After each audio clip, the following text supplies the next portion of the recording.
bielom murovanom dome v Habure na východnom Slovensku býva družstevník Andrej Luckanič.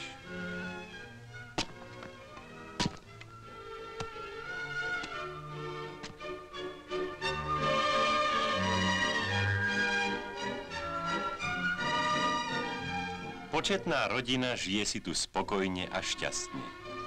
Ešte svieža matka a už i babka Luckaničová robí tiež v družstve. Je dojíčkou.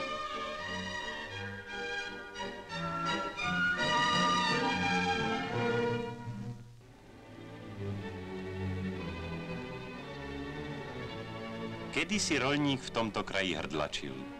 Za prvej republiky bol to kraj najzaostalejší a najbiednejší. Polia skúpe, možnosť zárobku malá, za to však hojnosť daní, biedy a exekútorov.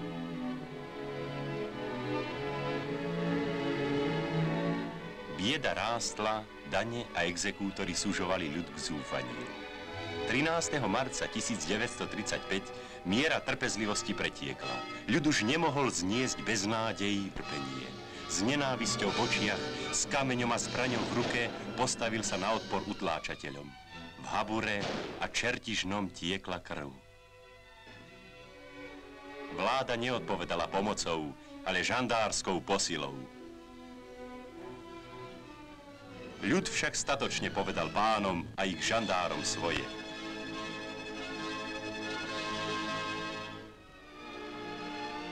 Mlčí dnes zvon v Čertižnom, ten, čo kedysi bil na poplach. Tichá je bývalá žandárska stanica. Stoja tu dnes na pamäť habursko-čertižňanskej vzbury, v ktorej komunistická strana viedla ubiedených roľníkov do boja proti nenávidenému režimu. Pokojný život musela si však Habura vykúpiť ešte ďalším utrpením. Druhá svetová vojna dovršila biedu ľudu. No Haburčanov nezlomila, hoci na 3 roky zrazila život celej dediny do zemlianok a dier v zemi. Horký bol po 3 roky každodenný chlebík, a i toho bolo málo. Ťažký bol život v 230 vypálených domoch. Ale Haburčania, ľudia tvrdého koreňa, vydržali. Dočkali sa zrodenia novej Habury i lepšieho života.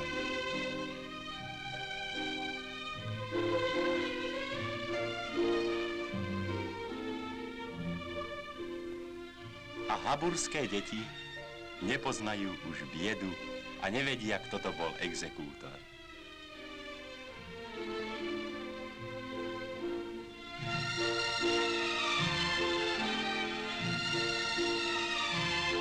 Nad Haburou stojí nová škola a pod ňou celá nová Habura.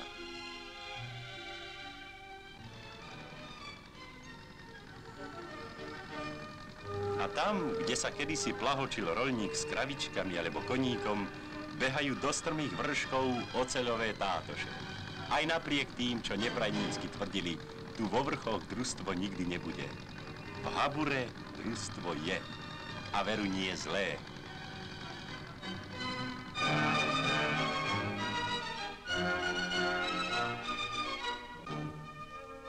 Už po 6. raz zberajú družstevníci spoločnú úrodu. A táto je veru čo rok lepšia.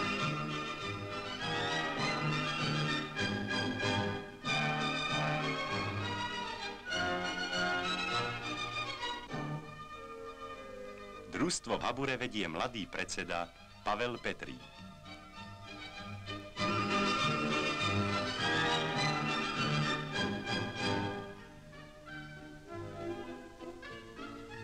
Dnes má Habura pre všetkých dosť chleba, ba i štátu môže dať navyše.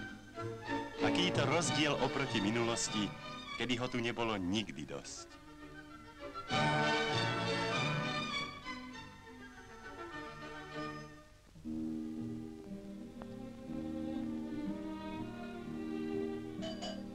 Od jary, len čo zíde sneh, až do príchodu zimy, každý deň včas ráno, keď sa dedina ešte len zobúdza, družstevná črieda kráv je už na paši.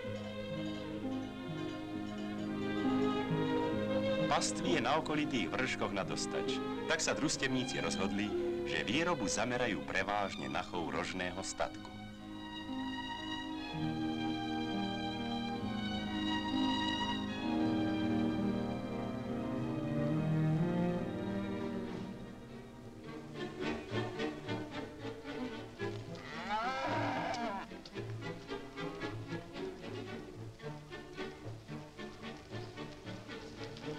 V modernej maštali kráľuje a o všetky dojnice sa so svojou stálou skupinou stará Andrej Luckanič. Každá jeho dojnica prináša družstvu do 1600 korún čistého úžitku. Vážnym konkurentom Andreja Luckaniča, čo do usilovnosti a dosiahnutých výsledkov, je ošetrovateľ prasníc Andrej Gajdoš.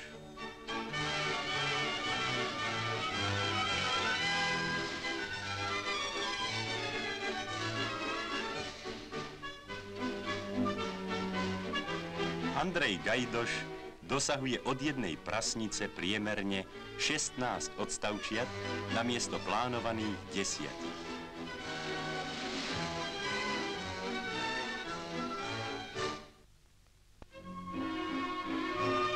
Svadba? Nie. Dnes si naši dvaja usilovní družstevníci prišli do družstevnej sípky pre zálohu v naturáliách. Andrej Gajdoš dostane za svoju robotu len v obilí 26 metrákovú odmenu. To veru ani všetko sám nespotrebuje. A tu už nakladajú vrecia Andrejovi Luckaničovi. V družstve robí aj jeho žena. Dostanú teda spolu do 34 metrákov.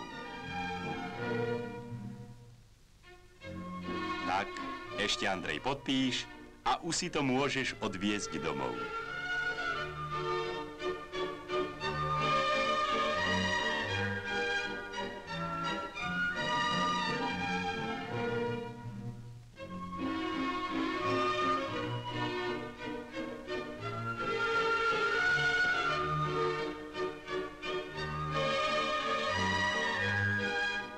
Kedyže zvážal takto 2 razy do roka haburský roľník obilie do svojho domu?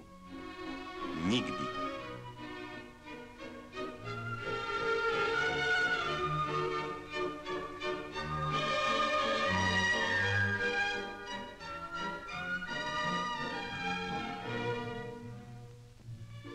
No a ako sa má napríklad taký Andrej Luckanič?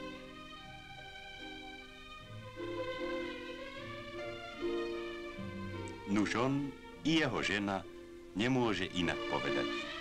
Ďakujeme za opýtanie, dobre. Za rok zarobíme okolo 22 000 korún.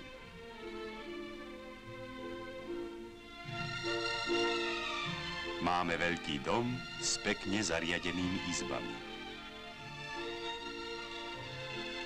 A nechýba nám v ňom ani kúpeľňa.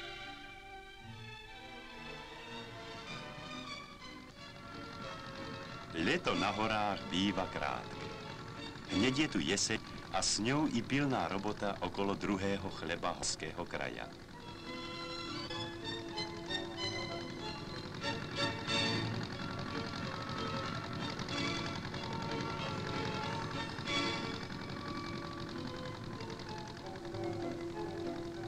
So zberom zemiakov treba sa tu poponáhľať, lebo keď sa táto robota oneskorí, v niektoré roky napadne do nej i sneh.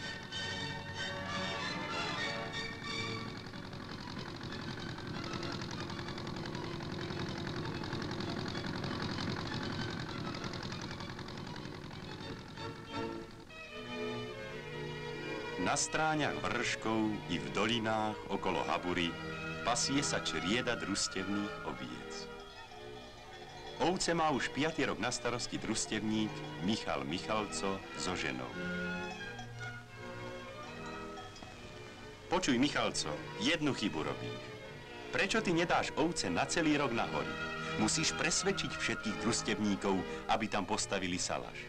Nie je správne preháňať ovce niekedy i 4-krát cez deň cez dedinu na pašu i z paše. Ver, tvoje inak pekné úspechy v chove oviec by boli ešte lepšie.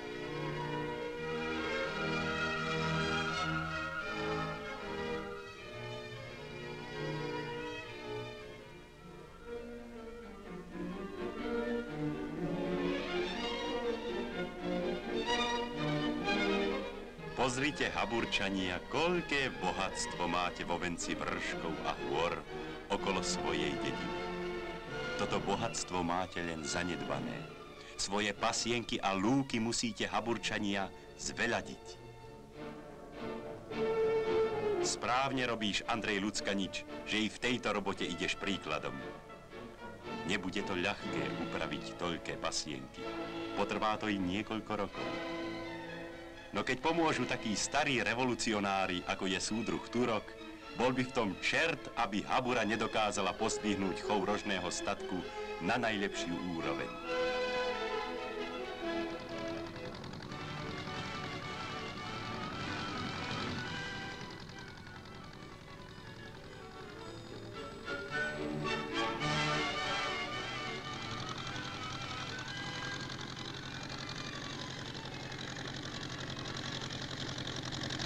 Správne.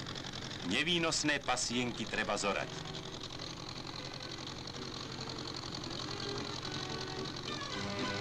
Predseda Pavlík i ty, inštruktor Jancura, nesmiete popustiť zo svojho plánu vybudovať vzorné, oplotkové hospodárstvo.